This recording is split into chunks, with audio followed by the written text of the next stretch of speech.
আর জীবিত অবস্থায় দেখতে পাওয়া যেত না। চারিদিক নিস্তব্ধ, খুটখুটে অন্ধকার। হঠাৎ হরিহরের বউ চিৎকার করে কেঁদে উঠল, কি সর্বনাশ হয়ে গেল গো, চলে গেলে গো। এই সবাই হরিহরের বাড়ির উঠানে এসে জড়ো হয়। করে কাঁদছো কেন? হরিহরের কিছু হলো নাকি? ঘরের বাইরে এসে বলে, বাবার কথা বলছে না, বাবার দেরি হয়ে গেছিল। কিছুক্ষণ আগে হাত মুখ ধুতে গেছিল, তারপর ফিরে থেকে কেমন ছটপট নিস্তেজ হয়ে গেল। এখন আর কোনো সাড়া পাওয়া যাচ্ছে না। চল তো গিয়ে দেখি, সাপে কাটেনি তো। তারপর গিয়ে হরিহরকে ভালো করে দেখে, পায় না। হরিহর তো মারা গেছে দেখছি, ব্যবস্থা করতে হবে। এরপর সবাই মিলে সমস্ত রকম ব্যবস্থা করে এর উদ্দেশ্যে যাত্রা করে। কিন্তু পথে যেতে যেতে শুরু হয় প্রচন্ড ঝড় বৃষ্টি। কি ঝড় বৃষ্টি শুরু হলো গো, মনে হচ্ছে আকাশ যেন এক্ষুনি ভেঙে পড়বে। ছমছমে ভাব, আগে তো কোনোদিন এরকম মনে হয়নি। সেটা পেরিয়ে তবে গিয়ে শ্মশান। হ্যাঁ রে, রাতেই বেরোনোটা ঠিক হয়নি, কাল দিনের আলোয় বেরোনো উচিত ছিল আমাদের। চলতে থাকে। তারপর নদীর পার ধরে জঙ্গলে প্রবেশ করতেই হঠাৎ করে মরার ঘাটটা এত ভারী কেন লাগছে বলতো? হ্যাঁ কাকা, একদম ঠিক কথা বলেছো, খুব ভারী লাগছে। এখানে একটু নামাতে হবে। এরপর তারা মরার চিৎকার করে ওঠে।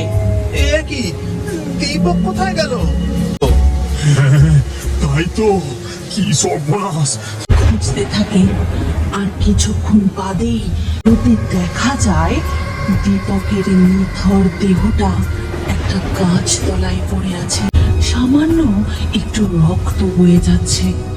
মৃত অবস্থায়, যেন মনে হচ্ছে কেউ ওর মুখ থেকে রক্ত চুষে খেয়েছে। নিশ্চয়ই কোনো রক্তচোষা। পালিয়ে চল, পালিয়ে চল শিগগিরি।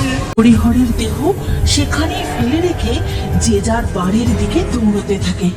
কিন্তু রাতের অন্ধকারে পরের দিনই তাকে আর জীবিত অবস্থায় দেখতে পাওয়া যেত না। বাসন মাজতে মাজতে গ্রামে এসব কি শুরু হয়েছে বলতো? কেমন যেন ভয় ভয় করে। যা বলেছিস রে, ঘরের দরজা জানালা সব বন্ধ করে দিতে হচ্ছে। যাকে পাবে তারই রক্ত চুষে খেয়ে নেবে। আচ্ছা মিলে এর তো কিছু একটা ব্যবস্থা নেওয়া উচিত। বুড়ো বটতলায় জড়ো হয়। সবাই সেই রক্তচোষার ব্যাপারে জানি, কিন্তু আজ পর্যন্ত কেউ তাকে দেখিনি। এলো কেন এলো, এই সম্পর্কে আমরা কিছুই জানি না। খুঁজে বার করার জন্যই আজকের এই সভা ডাকা হয়েছে। কারণ জানা থাকে তাহলে বলো তাড়াতাড়ি। সেই রক্তচোষা কিন্তু কোনো পশু বা পাখির রক্ত খাচ্ছে না। তারা অনেকক্ষণ ধরে আলোচনা করার পর ঠিক করে কলিকাপুর শ্মশানে বসবাসকারী এক বড় তান্ত্রিকের কাছে যাবে। আর দেরি কেন, চলো সব। ওর শ্মশানের তান্ত্রিকের কাছে পৌঁছায় ও ঘটনার কথা জানায়। আপনি কিছু একটা উপায় বলে দিন। বলিস কি, রক্তচোষা চিনি, কত ভয়ানক ভয়ানক আত্মাকে বন্দি করেছি। রক্তচোষার খবর তো আজ পর্যন্ত পাইনি, দেখি একবার। তারপর তান্ত্রিক তাদের সকলের সাথে এসে আসনে বসে। শোনো গ্রামবাসী, যাকে আমি টোপ হিসাবে ব্যবহার করব, তে প্রাণের ঝুঁকিও আছে।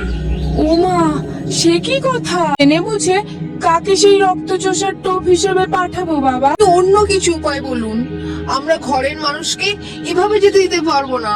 একটা উপায় আছে, তো কাল নেই।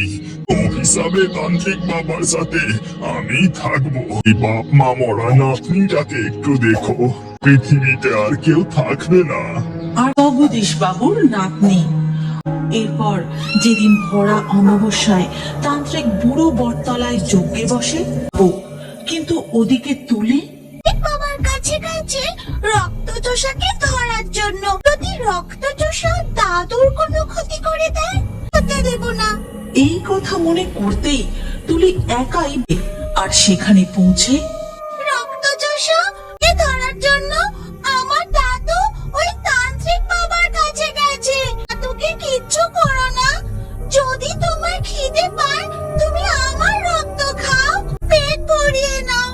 এসো এসো আমার কাছে। গাছপালাগুলো এলোমেলো ভাবে তুলতে থাকে। রক্তচোষা, এসো আমার কাছে। এরপর সেই রক্তচোষা তুলির সামনে আসে ও হারিকেন সে এগিয়ে আসছে, বিভৎস তার চেহারা। যজ্ঞের আসনে বসে তান্ত্রিক বলে ওঠে, চলো আমার সাথে। ততক্ষণে জঙ্গলের মধ্যে তুলির সামনে এসে দাঁড়িয়েছে। ফিরে যা বলছি, রক্ত খেতে পারবো না। কে তুমি? রক্ত তুমি খেতে পারবে না। তুমি তো যাকে পাও তারই রক্ত চুষে খাও।